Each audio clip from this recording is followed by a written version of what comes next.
Okay, we just have two panels on the front we're gonna remove. They're kind of getting in the way because of where they're located.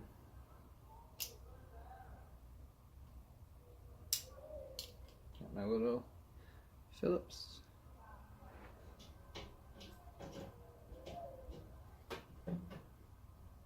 Oops. That is not the right one, people. That is the shelf.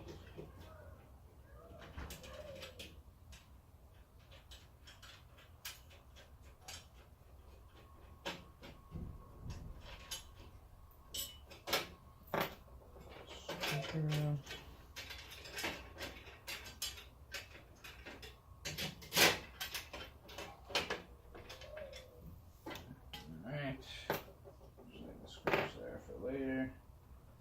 There is our flat 1U panel. You don't need these, I just think they look really cool. It helps me.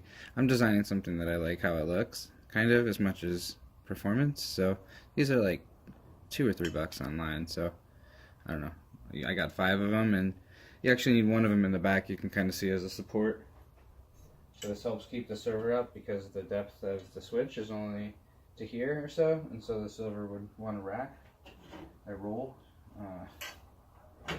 so that helps keep it in. So take that one off, and this one. Let's get this off.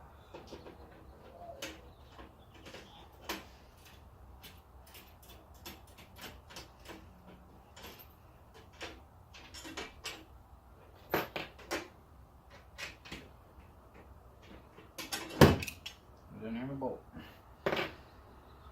Alright. There. So now we're getting down to something that looks more familiar if you're just done with the rack itself. So if you just got the rack put together from video 1, now we're almost back, at least the front half. Well, actually no, we still have the shelves, so we'll take those off next.